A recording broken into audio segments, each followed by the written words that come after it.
Hello, everyone. We are Geeks Not Nerds. I'm Captain Logan, and joining me this evening is Steve Baxey. Hello, everybody. And Jackson Rasco. Hi. Rasco, that's wonderful. Tonight we're talking about arch nemesis. You sound like everybody's favorite. Good job. Yay. Tonight we're going to do something somewhat unprecedented. We're going to do a Geeks Not Nerds for you live, and this is, I think, somewhat unprecedented. I'm trying to remember if Vince and I ever did a live Geeks Not Nerds. I know we did the Geeks Not Nerds Awards, and he and I would sometimes do podcasts with broadcasting live to an audience. But tonight we've decided to try something that we're planning on doing every week, and we'll see how it goes and how people like it. But instead of 0 Hour, we're going to start streamlining things a little bit and do our main discussion show for you live. So as much of the panel as can be here, we're going to tackle a singular topic, and we're going to talk about something that somebody gives to us ahead of time. So I have chosen I have selected a question for tonight from Facebook, and we're going to sometimes let Patreon pick the topic.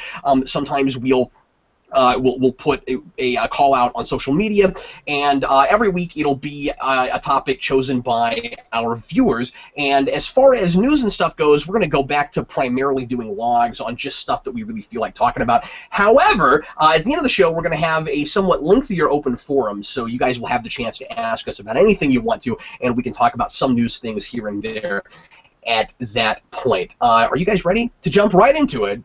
Mm-hmm.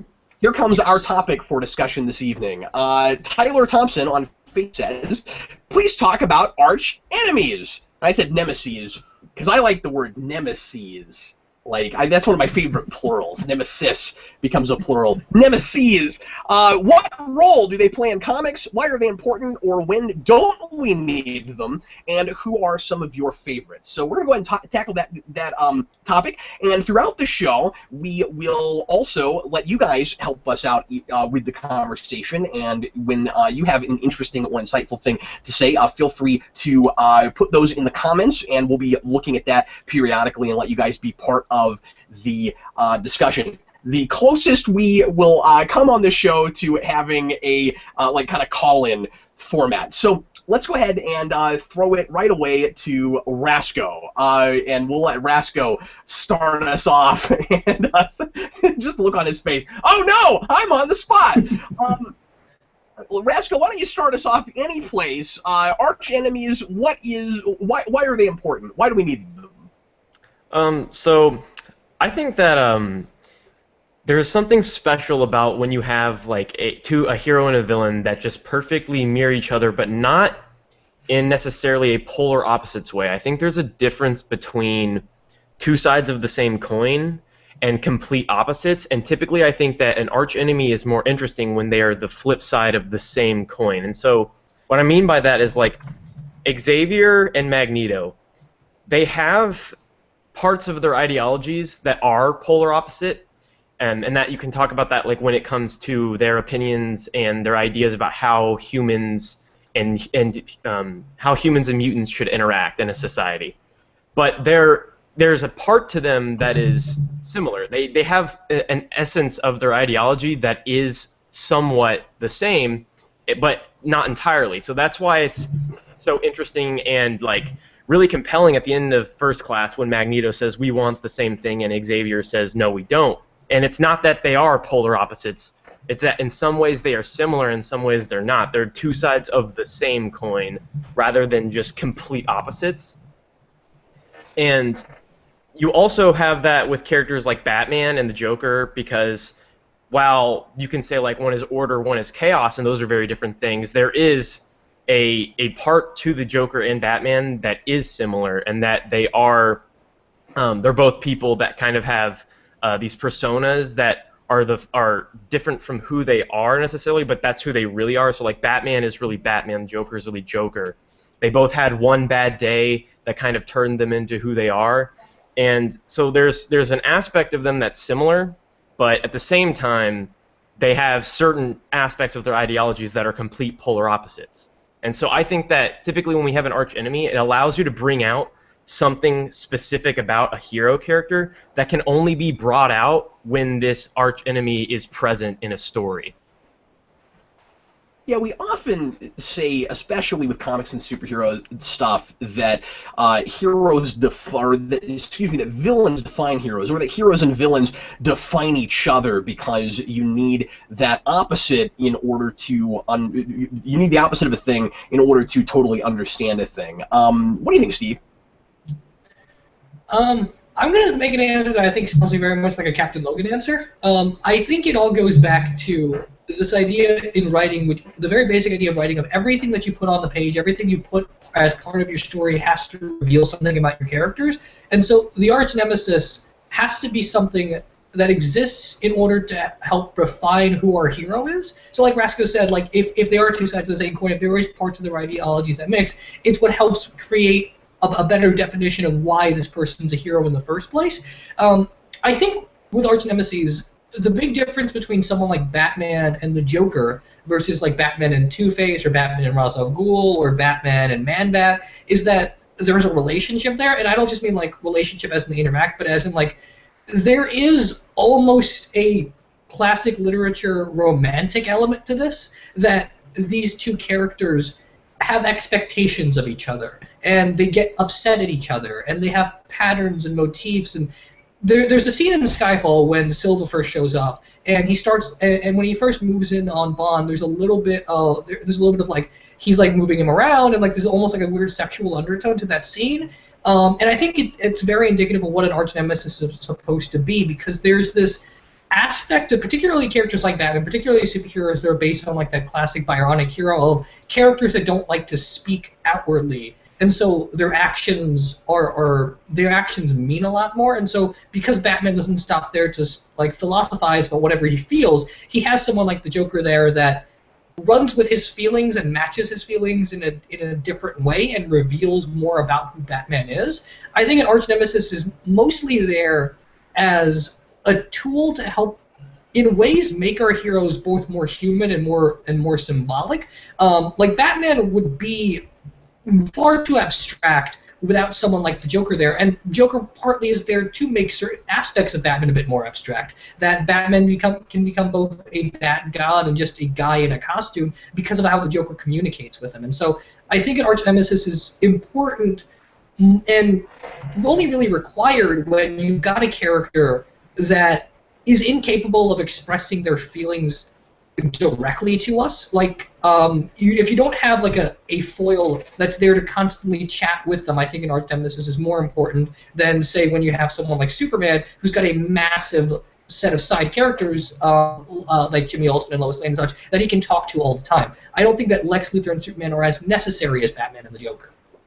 Boy, that's a great point, Steve. That's an issue that I've been running into going back and rewatching the 90s animated Spider-Man show, which, having not seen a lot of that since I was a kid, I'm having a very different experience with it, watching that from the very beginning. What a weird show! And one thing that is always kind of irritating to me about that particular take with Spider-Man is he doesn't have anybody to talk to.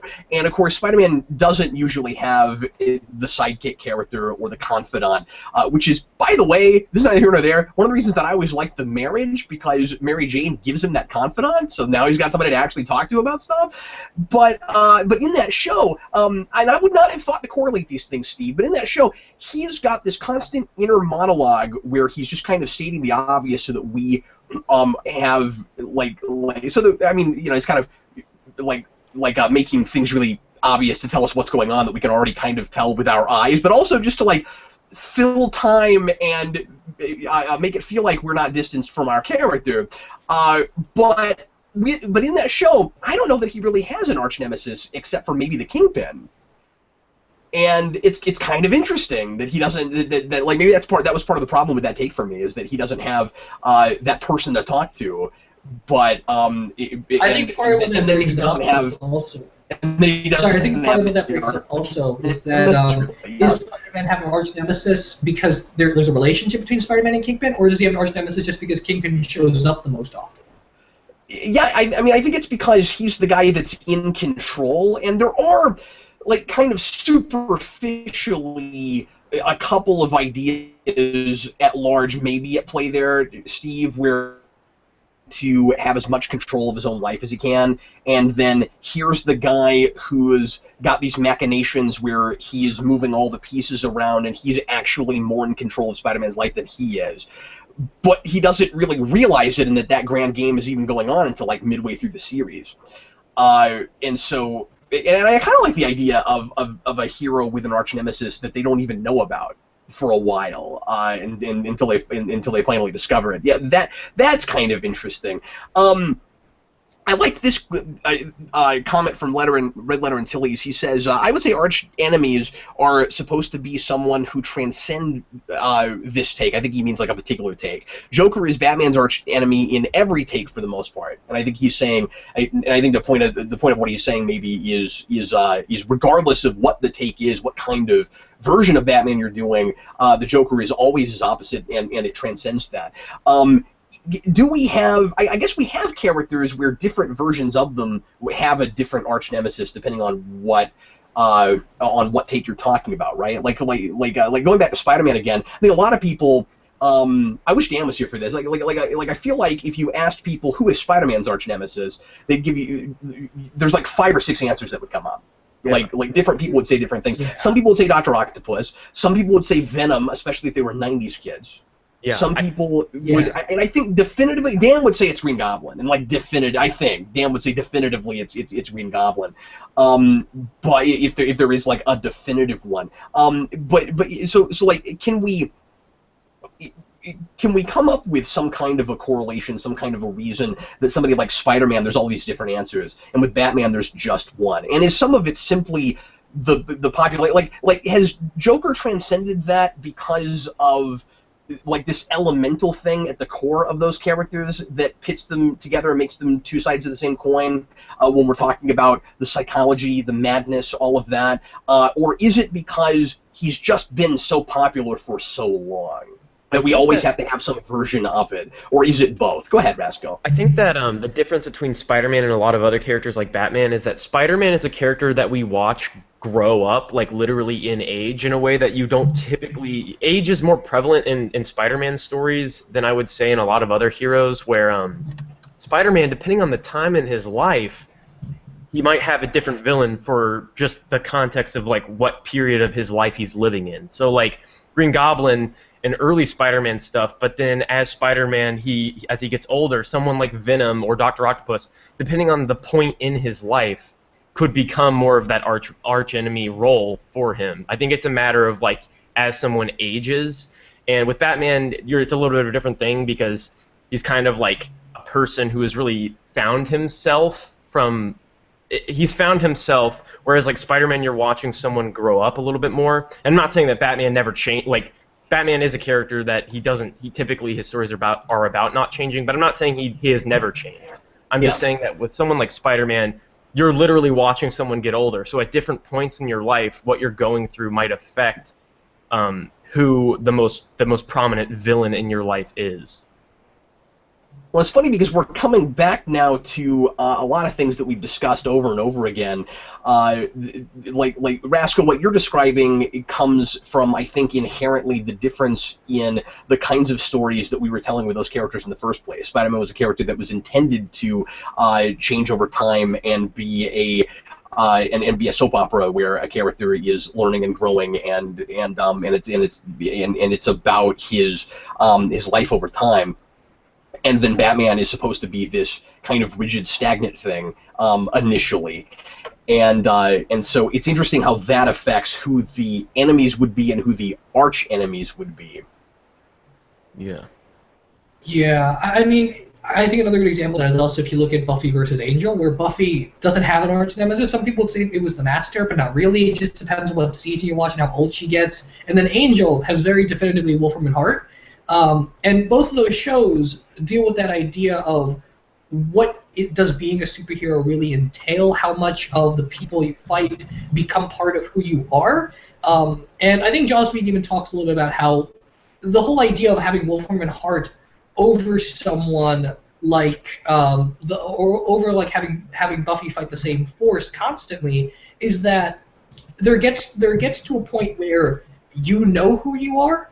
Like Batman knows who he is in a way that Spider-Man doesn't, and from that point on, the types of battles that you want to show are the ones that very distinctly contrast that self-identity. So Buffy, even by the end of the series, has that line where she says, "I'm still baking." Like, she doesn't know who she is, but Angel does. So Angel can have an arch nemesis in a way I don't think Spider-Man can until he's grown up more. That's really interesting. Yeah, and like, you could make an argument that at least at some point Buffy is Spike, but that changes. That changes pretty quickly, yeah. Like, for a minute, and I mean, and then maybe it goes back to it when they're dating, but yeah. Yeah, I mean, there's elements of that there, but then it's very much about, like, because with Spike, it's very much about, like, that character grows and evolves with Buffy as well, so I feel like Spike is the same kind of still baking type character even when he gets to Angel. By the time he's in Angel Season 5, he's very much a different character, but I like him better there. Well, that's true, because before he gets the chip in his head, he's kind of a non-character like all the other vampires. He's more stylish than all the other vampires, and I think that was meant as a contrast to Buffy for seasons 2 and 3, and then a little bit of 4. But they never really did. In the sense that he doesn't have a soul, so he doesn't he doesn't get to count as really a person. Like, once you become a vampire, you're based somewhat on your old self, but you're not a person really. But then, and I mean that. Some interesting discussion about that as time goes on, where Spike seems to almost develop into a person, even though he doesn't have a soul. And then when we give him one, that argument kind of is gone now. But yeah, there's a very conscious move from Spike being the new big bad to being basically a joke to being a character in his own right. And I think part of the arch nemesis stuff goes from being the joke to being the character. In a way, he's also Angel's arch nemesis, if you think about it, I guess. Oh yeah, no, that's true. The thing that I'll rope this back to the topic. The thing that I think and Steve, you alluded to this earlier, that intrigues people so much about arch enemies is the relationship with the hero. Is this and the best of them seem to have this almost mutual respect for each other and this intimacy that you otherwise would only really have with a best friend or a significant other. And we seem to be fascinated by this idea of the enemy that is more than an enemy. Again, that defines us, that we appreciate on multiple levels, and that we kind of admire, maybe even more than we admire other people, but at the end of the day we have to go against because they represent everything that we don't want to be and that we think the world shouldn't be. And that's a lot of what I think helps to humanize heroes, because everybody has both sides. Everybody has their good side and their bad side, or you could say that there's just everything in between. So when you look at something like Rasco earlier was talking about Professor X and Magneto. I've always been in love with this idea from First Class of one of them thinks they want the same thing, and the other one recognizes that they absolutely don't. And it's that bond, it's that either friendship that turns into being enemies, or enemies that borderline not on friendship, and sometimes almost on a twisted way where they care more about each other. Sometimes it feels like, even that they care about people that they actually agree with and think are helping to perpetuate their ideals and make the world a better place. And lately we've been seeing this a lot in Batman stories. This idea and that's what Death of the Family is all about. This idea that Batman maybe cares more about the Joker than he even does about his bad family. Yeah, I think another thing that's important about an archenemy is that they help to add nuance to a character. So, like, Daredevil Season 1, we spend this whole season presenting, like, two sides of an argument of, like, how do we save Hell's Kitchen? And it's really easy to speak very black and white about things and make characters sound like they're very similar in their ideologies, but when you have an enemy that in many ways is very similar in an ideological way, so you get so close and so specific in their worldviews that it helps to define each worldview better, because it helps build a really nuanced character, because you get something that's similar and you explore throughout the story why it's similar but not the same. And that's what like Daredevil season 1 does, and that's what like First Class does, and that's what like X2 does. And X2 is really weird because you have Magneto and Stryker that are polar opposites, literally, because like one of them is like all mutants, no humans, all humans, no mutants, and that's like they are polar opposites. But Professor X is not a polar opposite with Magneto. So like when you have these ideologies that sometimes are similar, it helps to define and nuance the characters' worldviews. It's interesting that you bring in Kingpin and Daredevil, too, because that's always been a progression that Frank Miller made Kingpin into Daredevil's arch nemesis in a way that he wasn't anyone's really arch nemesis before. And Daredevil historically just had a really weak rogues gallery for a while, and the Marv movement run on that character is really interesting. There's some good stuff here and there, but like that character, part of the reason that I guess he didn't sell as well is because he didn't have any sort of Marvel-style looming threat. Like even Iron Man has characters that stay with him for a while, that help define who he is in a way that Daredevil didn't until Kingpin showed up. And Bullseye was there on and off, but that relationship doesn't build and grow until Frank Miller shows up. And I think a lot of what makes an arch nemesis work is time. That Magneto and Xavier have been going at this for years. Batman and Joker have been going at this for years. Captain America and Red Skull have been going at this for years. And so I think a lot of times people write one good story where a character faces a new villain, and you want to call them their arch nemesis, but I think it takes more than that. Like, I love Matt Fraction's Iron Man, I love World's Most Wanted, I love the idea of Norman Osborn being a Tony Stark villain, but it's only one story. I think you have to have 5-10 years of that happening consistently before I think we can call someone your arch nemesis. Yeah, or if you have a character who only has one story or one really definitive story, and they have a villain that is really strikingly similar and simultaneously very much against them, and you know, has all those qualities, that can be considered that character's arch nemesis also, I think. No, that's true. I mean, I guess specifically for like just mainstream comics, like when you think about the idea of these characters being around for decades and decades. Yeah, well, and obviously one of the reasons that that I think we tend to gravitate towards Nemesis when we're talking about on the publication end, on the writing end, is and just the reason we bring back the enemies in the first place is, of course, because we've got to keep these things going on forever, and it helps to sell books. So if you have a character that people really like, that's popular, it's always going to come back. Just like if a movie is successful, it's going to get a sequel very often. Even if that wasn't necessarily an intended thing. And of course, these days it's almost always intended. We don't make movies anymore. We make franchises. But with but I think that, you know, that we kind of want characters that you hear comic fans have these arguments all the time. Who is this character's arch nemesis? Do they all have one? Do they all have to have one? Do they sometimes have multiple ones?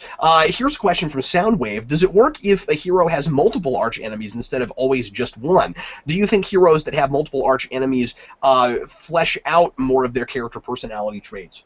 More. I feel like I could argue that there are some characters where it would be difficult to land on who the arch nemesis is. Do they all have one, or do they all have to have one?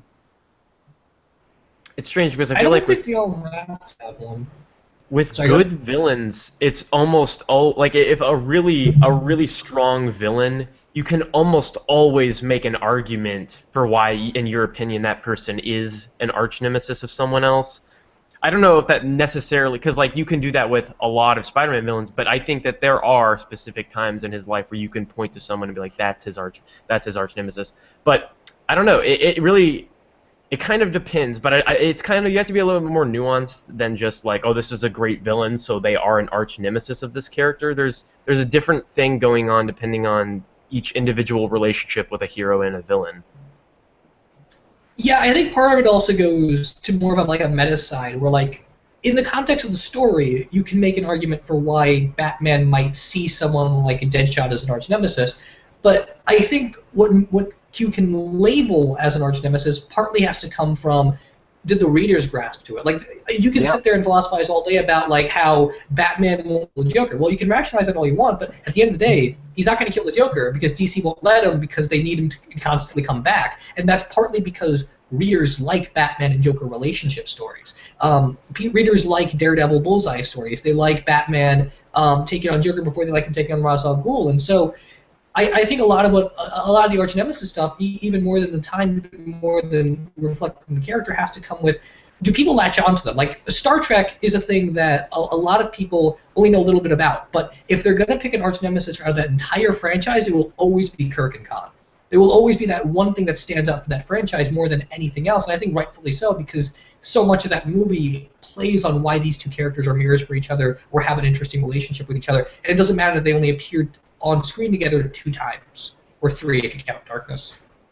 Yeah, and you can make arguments for other ones, certainly, just like even like the Klingons at large. Right. But yeah, absolutely. I want to read this comment because it cracks me up. Johnny Torch says, Bambi's arch nemesis is man! It's true. That's true. I love that. Steve, you made me wonder if maybe there are like 2 different kinds of arch nemesis. If we could almost even define this in different contexts, you know, the arch nemesis for superficially, just for the fans, what character do we most want to see that hero go up against over and over again? And very often this might turn into the same thing as the more, you know, ideological arch nemesis, and for that reason, it's interesting to see that character go up against, you know, Batman go up against the Joker. I agree with what you said about Lex Luthor and Superman, that he doesn't necessarily have to have an arch nemesis, but in a lot of versions of Superman, Lex Luthor is a wonderful arch nemesis for Superman, because he is, especially with, you know, the Smallville version where they're friends first, and you see that deteriorate, and you see the things that they have in common and why they're 2 sides of the same coin. The argument about what power is and who should have power, and that I always love Lex's idea that, not because I agree with it, but I would love the idea with Lex Luthor that Superman doesn't deserve the adoration of people because he's not trying to rule and have power, and he ought to. It's like because of that survival of the fittest mentality, that's what he ought to be doing. So I think oftentimes those 2 things go together, where we love seeing those characters together most because they fit together like that. And then sometimes it is just because it's a neat villain. So might there be kind of 2 different kinds of arch nemeses? Mm-hmm. No, that's a really good point. I mean, in a lot of cases, like with Transformers, Optimus Prime and Megatron will always be clashing, they'll always be enemies, but that was a thing that was manufactured as just, we need to keep selling the toys, and this is the relationship we're going to stick with. But then over time, it became something deeper than that. So yeah, I think it is. I think you're right. Maybe there is a double layer to this, where sometimes it's about the interesting story relationships that stick, and sometimes it's about what the audience at large is gravitating towards. Before we go on to rants, let's go ahead and answer the more fun, silly part of this question, which is favorite arch nemesis. And we'll go around and just throw out a couple. We've talked about some of the obvious ones. Can you guys think of some villains that we've not talked about that are some of your favorite arch nemesis? And are some of them maybe characters that are difficult to make that argument for? Are they always definitive arch nemesis? One question I would have is who is Aquaman's arch nemesis? Is it definitely Black Manta, or is there another? Because there's also Ocean Master. Ocean Master's there too. I think it's usually Black Manta though. It's typically Black Manta's the guy that goes after Aquaman, then eventually you reveal something to be about Ocean Master, or sometimes you're going after Poseidon. But I think most Aquaman stories have him deal with Black Manta. Rasco, throw out a great arch nemesis that you like a lot. I've always liked Wolverine and Sabretooth. Yeah. Because with Wolverine, you have this guy who's kind of trying to overcome his animal-like instincts, and you have a villain that is literally like the opposite, someone who embraces that part of themselves. So, I don't know, that's one that I've always just kind of liked, just on a visual level, but also just on a very simplistic level of, like, Wolverine is a man who and his normal human nature is kind of more of an animal, and then Sabretooth is like what Wolverine could be if he just embraced that part of himself.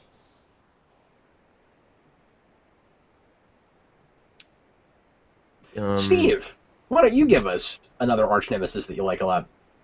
I really love Iron Man and Obadiah Stane. A lot of people want to argue that the Mandarin is Iron Man's arch nemesis. That's really not true. Mandarin shows up maybe 4 or 5 times, really, and he only barely ever sticks around. He's always different. I think Tony Stark's relationship to Obadiah Stane is one of the most interesting things in all of comics, because the whole idea ends up being that Tony's a guy that came into wealth and perpetuated it, but he's got this obsession with fixing everything, controlling everything, helping everyone. And then Obadiah Stane shows up, and he's this master gamesman. And because Tony has a need for control, the whole idea is to like mess with Tony's grasp of any given scenario. Obadiah Stane, when he was a kid, to win a chess match, he went out to the kid he was supposed to face the next night and killed his dog. So the next day when they played, the kid was distracted.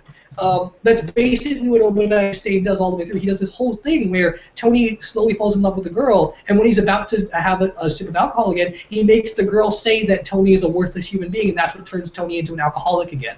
I think the whole relationship between Obadiah Stane's like ruthless control and Tony's completely altruistic control is just absolutely fascinating. So we're suddenly getting some really interesting questions just as I was about to move on to Rants. But I'll throw out another one real quick, and then we'll talk about these questions real quick because I like them a lot. And right after Rants, once again, folks, we're going to go into the open forum. So don't write questions yet, but be thinking of some interesting things that you might like us to talk about in the open forum. Not GNN questions. Save those for later GNNs, but news things you might want us to talk about, or other Ask Us Anything type questions. So some folks in the comments, and even Steve alluded to this earlier, we're talking about Star Trek. I want to mention Picard because there's always this interesting question: who is Picard's arch nemesis? Is it Q or is it the Borg?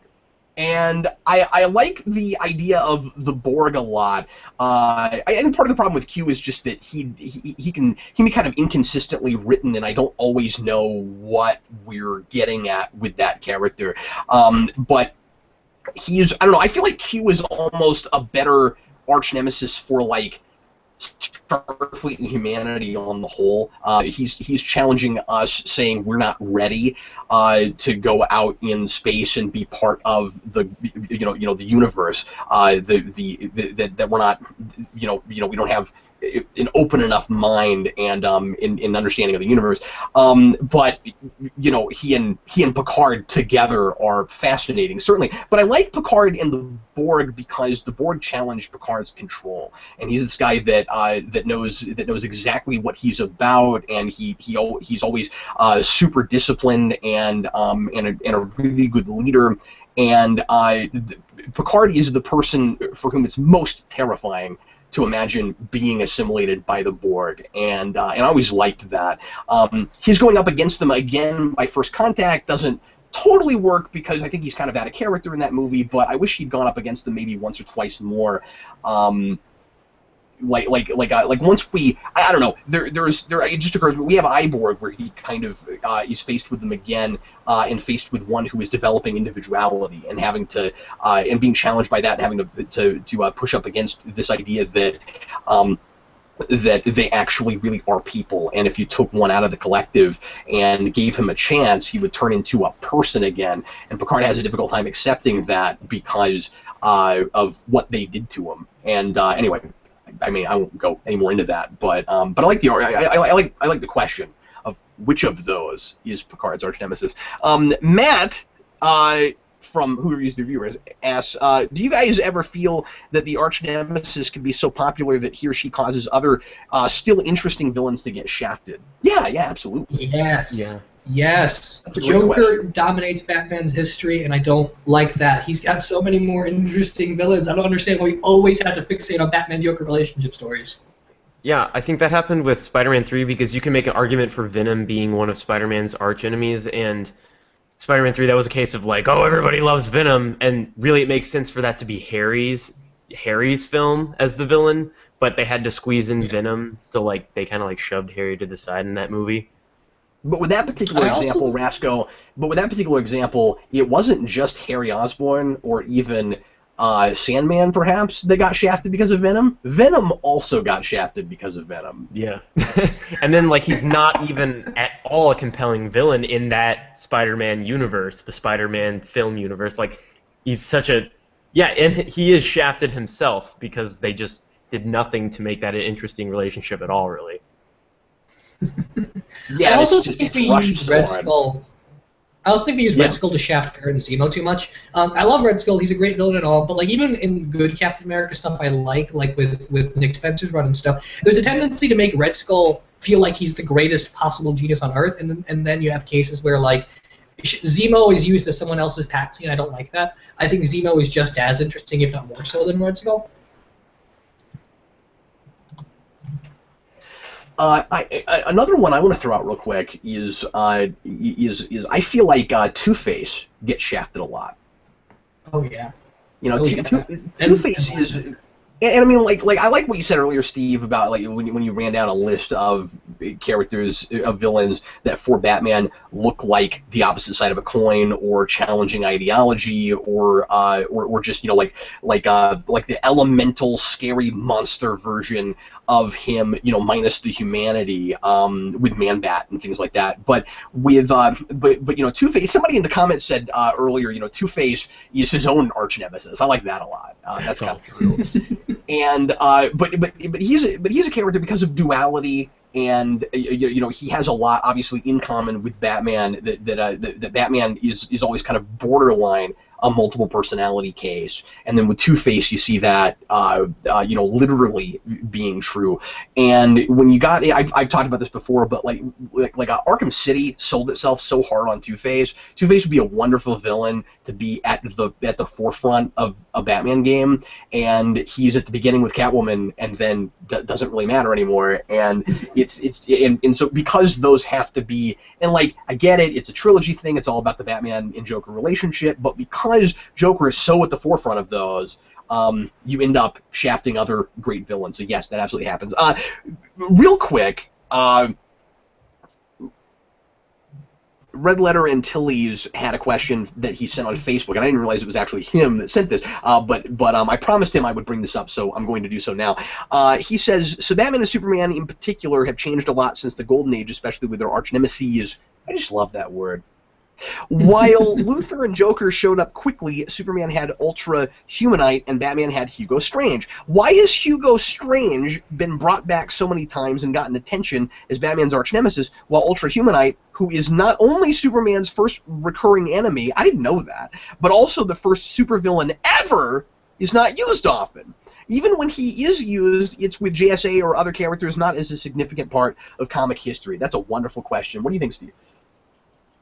The thing with Ultra Humanite is, I love Ultra Humanite. I think he's an amazing character. The issue with him, though, I think, is a lot of what he did as sort of like this outward facade of animalism, and then inwardly he's a genius and intellectual and kind of pompous. I think a lot of what made him a great foil for Superman before Lex Luthor is that he was proto-Lex Luthor. That Lex Luthor absorbed a lot of those qualities later, and then Flash came on the scene, and he had, and both Flash and Green Lantern had so many more bizarre, out there villains that it seemed like the one interesting thing about Ultra Humanite was being divided up into other characters, so we just don't use them anymore. But that is a great point, because I love that character. I think it's a classic case of comics using the same idea multiple times and then just never going back to where it started. Like Hugo Strange is a great introductory villain for Batman, but so is the Mad Monk. The Mad Monk was a brilliant idea right off the bat. We never used him either.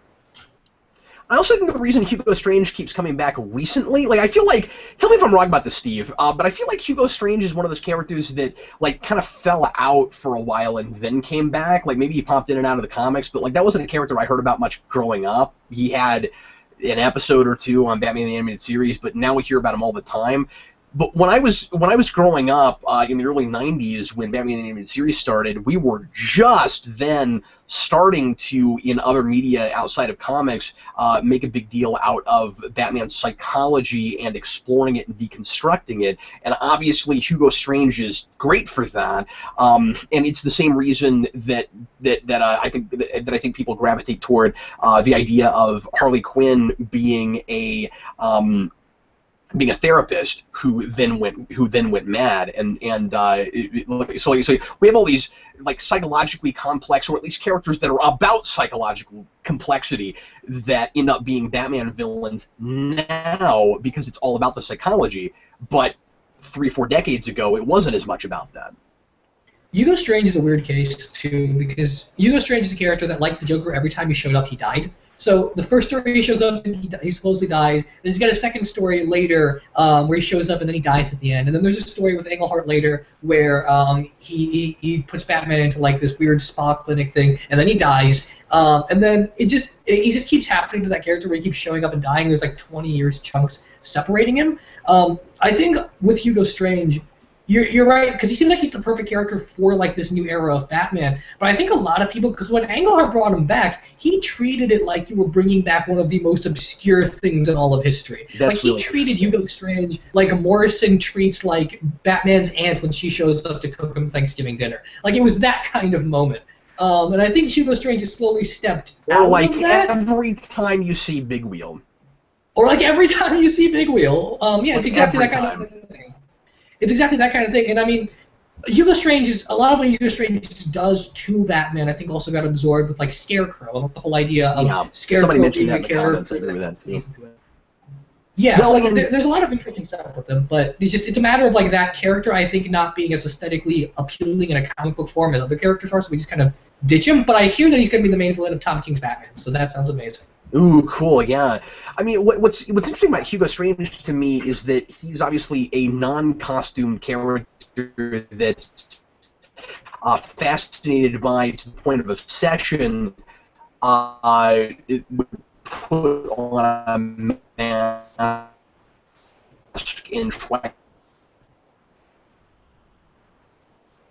The cap screws up? Something in common with Batman where he's actually all about. Can you guys hear me? Yeah, we can hear you. Yeah. Sorry. Where Scarecrow's actually all about intimidation like Batman is, but for, all the wrong reasons. Did I pop out for a while? A little bit, yeah. It was a little staticky there for a second, but we heard you, I think. Okay, Hugo Strange and Scarecrow. Moving on. So let me. I was gonna move on to rants, and then other interesting things happened. We're gonna do that here in just a second. Carl Maxey, is Jonah Jameson Spider-Man's nemesis? I'd argue he's Peter Parker's. Yeah, he's probably Peter's. Yeah. At least for a while. I'd love to ask him that question.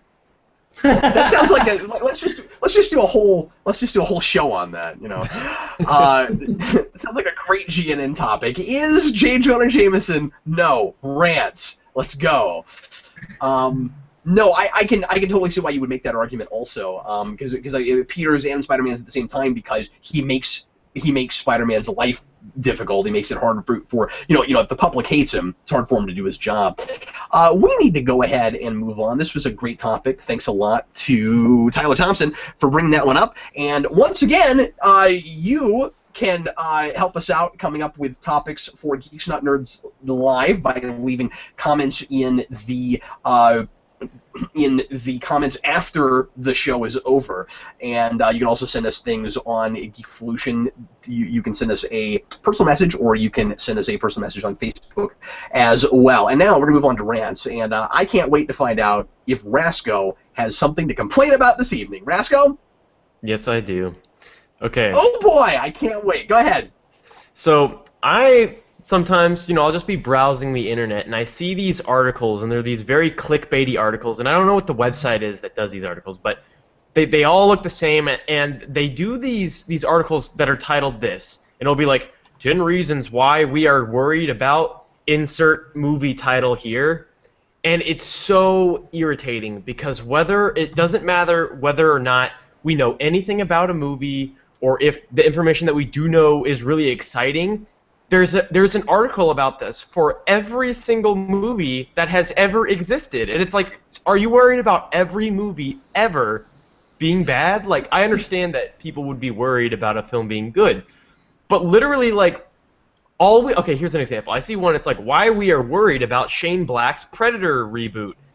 And just the information we have about that, there is nothing that you should possibly misconstrue as being something that should worry you. Shane Black is writing and directing a Predator movie. It's a movie that he starred in the original. Shane Black is one of the characters in the first Predator movie. Shane Black has just released a great movie, The Nice Guys. Shane Black's one of the most talented screenwriters in Hollywood. I just don't understand how there's any reason that you would be worried about that film at this point. And you see these articles for literally every movie that is like any movie that people are excited to see, one of these articles exists for it. And it's all from the same website. I can't think of what the name of this website is. I'm glad, because I don't want anyone to go there and read any of these articles because they're stupid. But like they're obviously just clickbaity.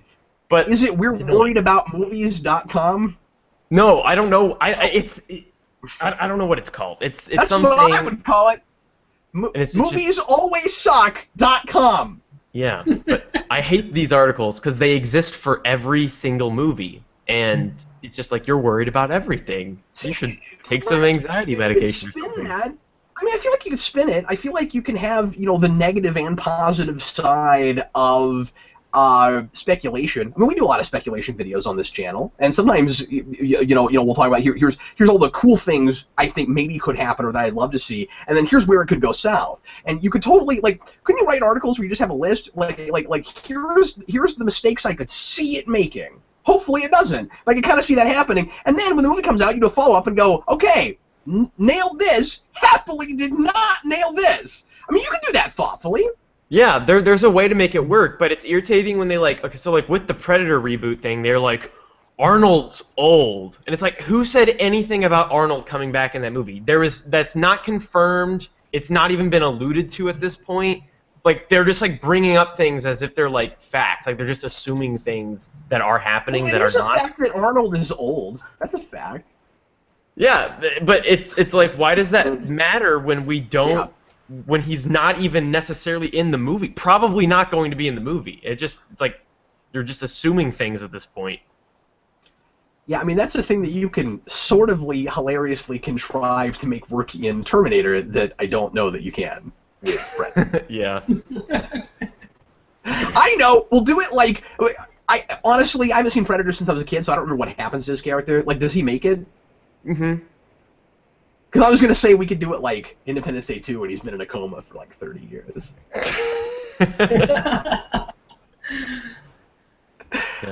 So people in the comments right now are arguing, or not arguing, but talking about who my arch nemesis is and trying to decide if it's Doomsvince or Spawn.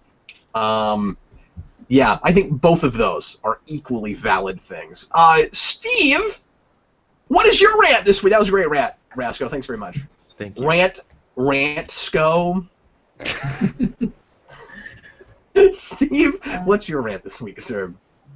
Okay, so if anyone uses Twitter, you know that I'm on Twitter a lot. Twitter is something that I just kind of sit on all day, just post things randomly. Now, Twitter has this function called lists, and I don't understand it. You can make lists. If you get added to a list, your tweet goes to a list of tweets about whatever the list is about.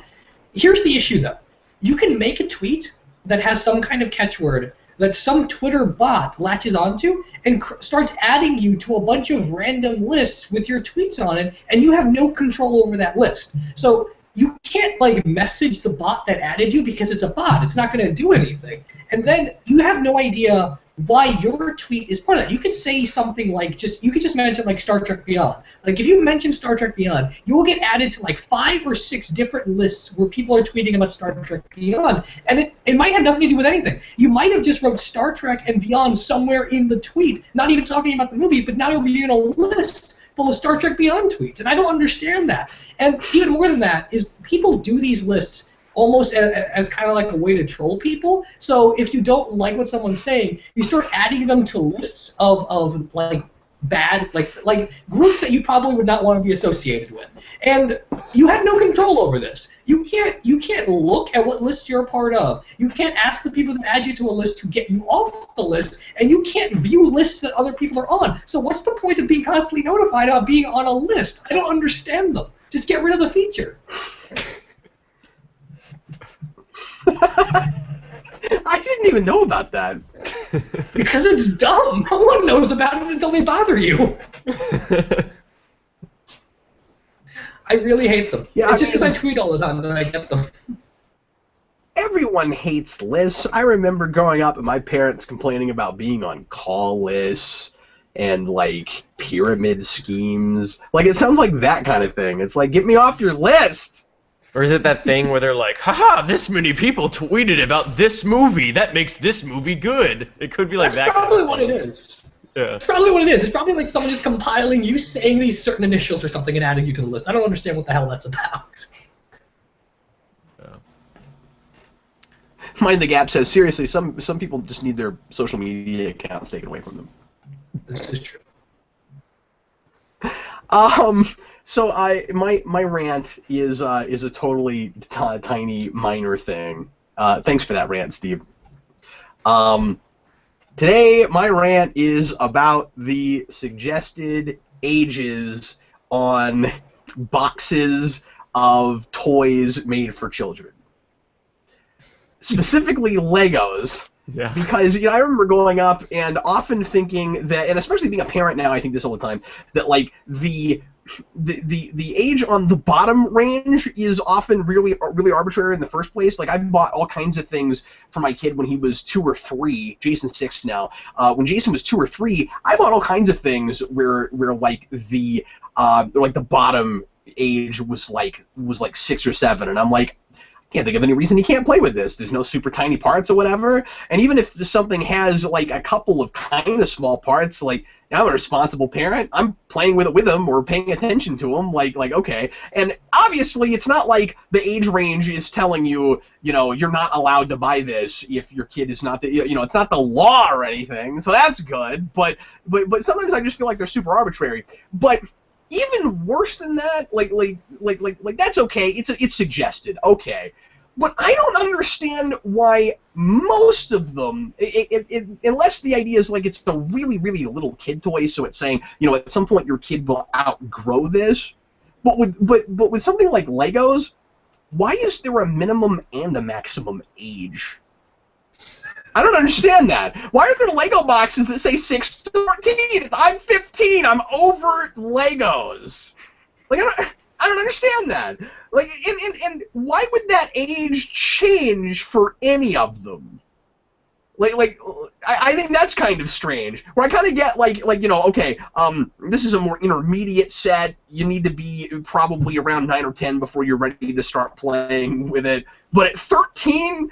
It's too simple for you. It's like, maybe I put it together because it looked like fun to play with afterwards. Yeah. I don't know why there's a cap off to the age. I don't understand that. When you get to a certain age, your brain activates a somewhat neutral gene that tells you will no longer play with Legos, and so it's all just biologically wired. Yeah, I'm glad that people don't pay attention. I'm glad that nobody pays attention to the age ranges on boxes like that to the point where it becomes like a stigma, where like somebody comes up to you and notices that you're playing with a toy and they look at the box and they're like, "Aren't you 15? That says 13." And you have this peer pressure to stop playing with it. Well, it's like ratings after a movie hits Blu-ray. Like, I don't know anyone that can even identify on the back of a DVD or a toy where the age range thing would even be listed. Yeah. Anyway, I think that's weird. Okay, let's go ahead and move on now to the open forum. For the next 15-20 minutes or so, we're going to answer questions and talk about whatever things you guys would like us to talk about. I don't, when I say this, I don't mean to say, like, don't ask insightful questions, but if you ask really fascinating, we want to talk about it for half an hour type questions, we may sort of, like, we've done in the past with the multi-topic extravaganza, hit it real quick and then put it on a list to get to later on a later Geeks Not Nerds Live. So we'll go ahead and start answering things as soon as we see them. And Rasco, help me out. The first one I see from Green Arrow is, Steve, is there any hope for Arrow? Not unless they bring me on as a writer, and I haven't gotten an email yet.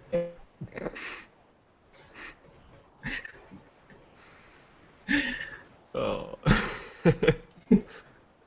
Oh, Cap's I think Cap froze up again. Yeah, on the best expression too. The question just broke the internet. You don't ask about Arrow. We all just know it's doomed. I'm seeing articles now that are saying, like, unfortunately, Felicity and Oliver will get back together. Like, people are just over that show. Yeah, I think it's a matter of they don't need to get better at this point. That show doesn't need to get better. Like, they've established for 3 seasons, or I guess it's been 2 seasons now, that, like, nothing making sense is serviceable for the audience to stay with it, so they don't really have to keep going and try to change anything. They can just continue on their path of mediocrity. Well, their subreddit turned into an Arrow or turned into a Daredevil subreddit, so we'll see how well that works out for them in season 5. Yeah. So Cap is still frozen. Javier76 asks if anyone's excited for Batman #2. I am. I thought the first issue of Tom King's Batman was probably one of the best Batman comics we've had in like 5-6 years, so I'm excited. Matt Slaniker says, "Hey Rasco, sup?" To you, Matt, I say, sup. Oh no, we lost Cap. Oh no. Okay, we'll figure this out. We're still live though, right? Yeah, we are. Yeah, we are. Okay. Do you have a control button? No, I don't. So how do we end this if Cap doesn't get back in? I don't know. What if we like all hung up, or just that me work? and you? Okay, Cap's back. Oh god. Okay, it was in panic mode there for a second. Starkiller 2099 asks if we would like a Ted Cord Blue Beetle TV show. I'd say yes to that. I would love that. Would be so cool. much. That would be so cool. I love Ted Cord. Ted Cord's one of my favorite DC characters of all time. He's just so much fun. I love Blue Beetle. I love Booster Gold. Apparently that's a DC movie happening, so that would be awesome. I don't know if that would be awesome in the current DCU, but I'm still excited for that as like an idea. They need to make a question show as well. They should. That's like a Netflix HBO kind of thing, though. Yeah. I would love to get in the same vein as Powerless, where like it's just Blue Beetle and Booster Gold hanging out in what is vaguely the DC universe with no specific tie to a canon. That'd be fun. Yeah, that would be awesome. Oh, Johnny Torch, Draco in The Flash Season 3. Who is he playing? That's a good question. I saw he was cast, but I don't know if they listed a name. Yeah, I don't know. I don't know. I'm not gonna try to guess anything about Flash. He's probably I don't know. He's gonna be Barry's brother. Barry screwed up everything. Barry's gonna have a brother now. That's what's gonna happen. That's exactly what it's gonna be. It's gonna be hilarious. That's my random prediction. Peter Parker, do you think Doctor Strange will use magic in the film? And that kind of sounds like a dumb question, but I think what he means is, do we think that his powers will be actual magic? Or maybe I would assume so. I would assume he would. I guess the big thing is like Marvel Cinematic Universe has like a weird way of dealing with magic. So like sometimes it's a matter of like matter manipulation, sometimes it's a matter of like science that you can't explain. So if it's legitimate magic, I hope so. If it's not legitimate magic, then I guess we'll just like vaguely define it again. Hi guys, I have returned. Hi. He has returned. So Steve, I want to know what you said about Arrow. Is there any hope? I said only if they bring me on as a writer, and I haven't gotten an email yet. Oh, wow! You're real sure of yourself there, Steve. I mean, I don't think I could say I come in and fix Arrow. I don't know if I could salvage that. I'd salvage it by throwing everything into the trash and then coming back to it something different. I would just like a Green Arrow show. Steve's like, yeah, I'll come in and I'll have Flashpoint for a reason. It's like I know what I do with that. Oh, really? I didn't know that. Optimus Klein. By the way, I love your name. Cap, have you heard Star Trek Online is coming to consoles in the fall with a TOS expansion? Holy crap, that's fantastic. If that happens, I will probably start playing it again, because I'm just not a PC gamer, and I like using a controller, and I like consoles. And if it comes to console, I will probably play it. That's awesome. I enjoyed the exploring aspect of that. I thought the combat was really boring, but maybe they figured. I haven't played it in probably 3 or 4 years. I remember when that came out, I tried it for a while, and I had the same problem. When I looked up reviews for it, I think everyone said that the game is interesting, but the combat doesn't work, so I guess you're not alone on that. Yeah. I thought the detail was incredible. It was a lot of fun to go to Earth and walk around Starfleet Academy, and like so detailed and so many awesome references and callbacks to things all over the continuity. If you really know that you're Star Trek, it's a lot of fun to just go places in that game.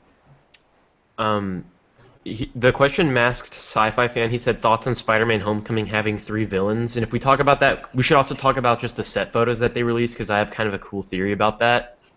Rasco's theories. We need a show called that. Rasco's theories. Yeah, we do need a show. Okay, Rasco, what's your okay? We can start with that question.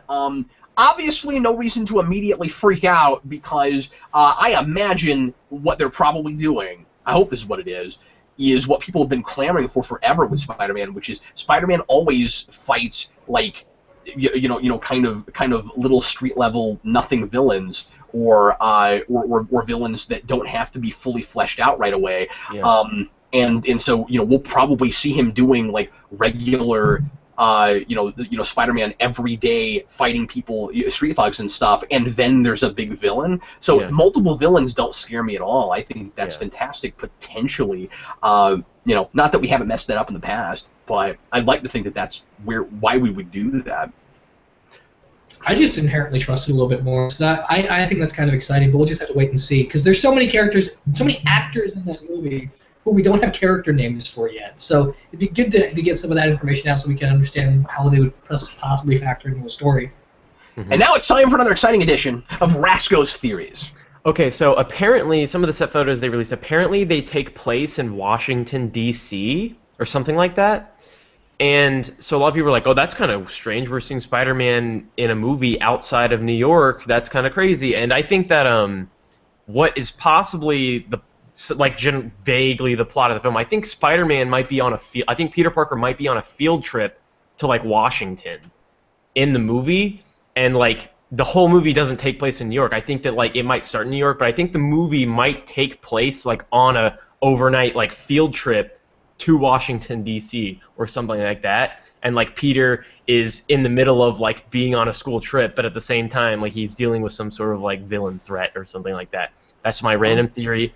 Could be nothing at all, but yeah. No, I love that field trip, but I can totally see it being that. But it could also be flipped from that, Rasco, where like maybe the movie opens there and then the rest of it takes place in New York, or maybe he's in other places through the whole movie, and then the climax happens in New York because it's called Homecoming. Yeah. So, just a random theory. No, that's not a crazy theory. Your theories are usually crazy. That's a likely theory. If we're in Washington, D.C., it also makes more sense to have Tony Stark there, since he's working with the government more than Captain America at this point. So it'd be natural for him to run into him there. Mm-hmm. Those set photos look cool, though. They do. I love that costume so much. Yeah. It looks so good. It does look awesome.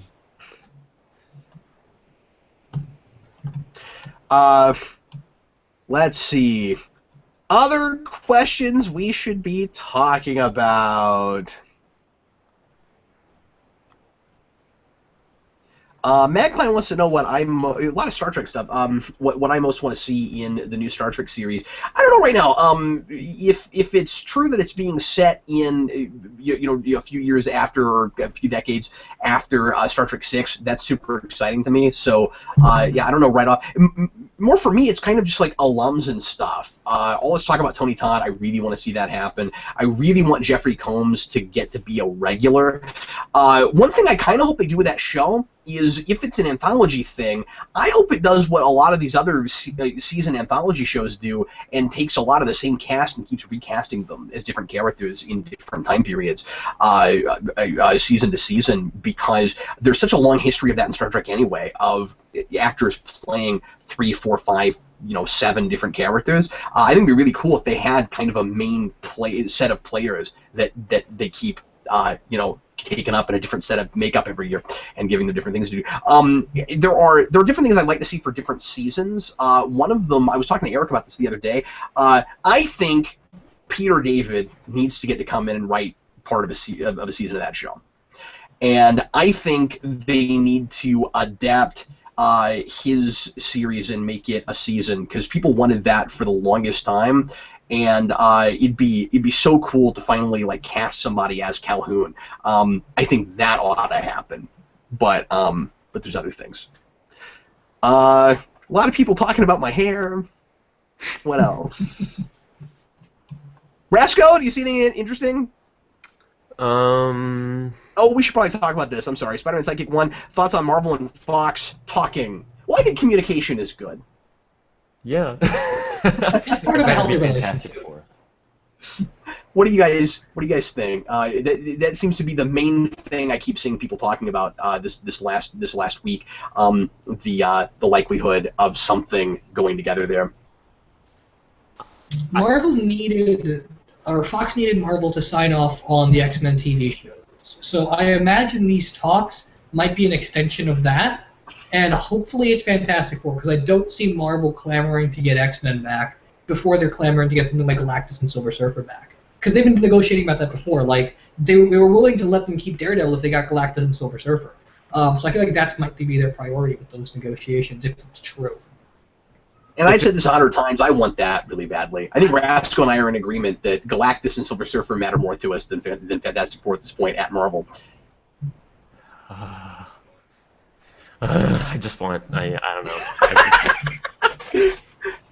know. Rasco has no words. He has no words. I've got a great pitch for a Fantastic Four movie at Marvel, and I'm going to do a video on it at some point. I don't know if I'll upload it, where I'll upload it, but at some point I'm going to be doing Fantastic Four pitch video.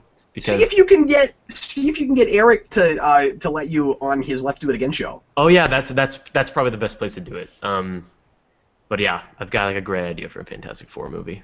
Dash and Scan, Cap, are you getting the Sonic Mega Drive #1? Yes, I am. I put it on my pull list. I'm excited about that.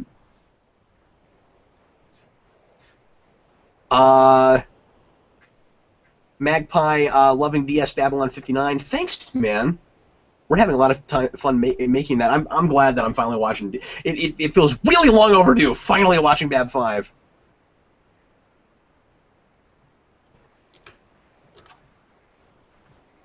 I'm scrolling up for a while because I was off the stream for a little bit, and I bet there are questions I missed.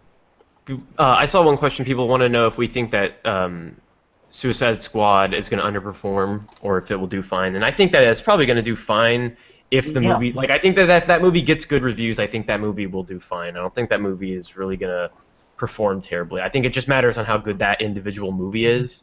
However, I think it is likely to be scrutinized harder than it would have been if it weren't for how hard BVS got hit, and how much like that set a precedent now for the DC films where they have to get at least be polarizing as opposed to being panned, right? Yeah. Yeah. So I think there could be some. But I just. If it's great, there could if it's great, awesome. If it's just mediocre, there could be some unfairness that happens because of the reaction to BVS, where it gets unfairly blasted super hard just because of bad taste in people's mouth, a thing. Yeah, I think that Joker is kind of the Joker is their kind of wild card, where if Jared Leto does a really great job. Then that's going to be something that everyone talks about. Oh my God, the new Joker is so great, and that's going to be a reason in itself for people to want to go see that movie. So, I don't know. That's probably going to be the thing that can save that film, regardless of its reviews.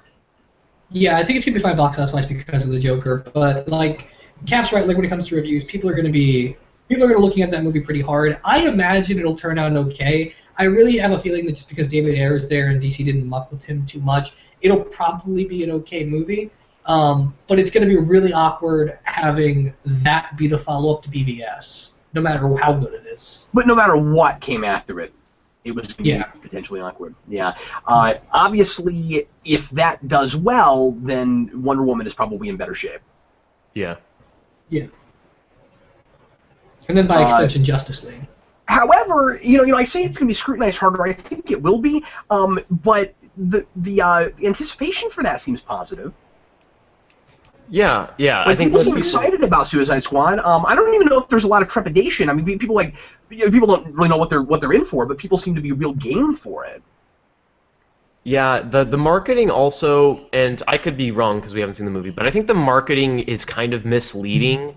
And I think because if you look at the first trailer versus the last trailer, they seem like very different movies. And I actually liked the first Suicide Squad trailer the most of all of them. So I think that the way they've marketed it is probably better. Like it would probably do better because of the way it's been marketed. But I think it might be a little bit disingenuous. I can't say that because you got to see the movie first, though. That is a classic marketing strategy that you would take. Like that could simply mean that there are a lot of that there are layers to that movie, and that it's not one thing or another. You know what I mean? And obviously you don't even have to be a super complex layered movie to have this. It's probably a funny movie and also a serious movie. So we got a trailer that said you can take us seriously, and then we got a trailer that said this is twisted black comedy fun, and if it is all of those things well blended, it's a good marketing campaign. It's showing different sides of the thing and selling it potentially to different audiences. I think that's just fine if that's what it is. If it is all of one thing and not all of another thing, not only would the marketing be misleading, but it's probably not that great of a movie. Because it kind of needs to have both of those things. So I don't know. I can't say disingenuous till I've seen it. Yeah. Someone just pointed out Harley Quinn.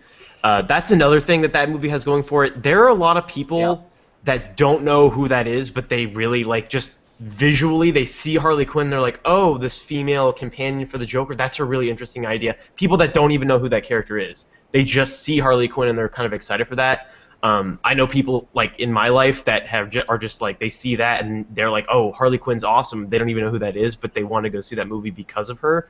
So there's a lot of things that movie has going for it. So I think that if the movie gets good reviews, I don't see that movie bombing at the box office. I think that movie is probably safe as long as it's quality. Yeah, that's a good point. You can't underestimate Harley Quinn because that's the Deadpool thing again, and for much, much longer, where you have all these people that love that character and don't necessarily know anything about her. Deadpool much more so. Harley Quinn isn't just a meme. Deadpool, for a lot of people, was just a meme. I still feel so weird living in a world now for the last several months where people know what Deadpool is like, and something about that character and story. It blows my mind that people can actually like that character now for reasons beyond just he's kind of funny and quippy and he says body language. He said a bad word. That's so funny. And he's wearing a superhero suit. Get it? Now people know what that is. But Harley Quinn has that maybe to a lesser degree. I think if the movie was called Harley Quinn, you'd have exactly the Deadpool effect. Yeah. Yeah. That's going to become a thing now, isn't it? The Deadpool effect. We're gonna in time see other movies that do exactly what that is, the Deadpool effect. Let's take one or two more questions. If there's some more cool ones. Common X, Harley Quinn power.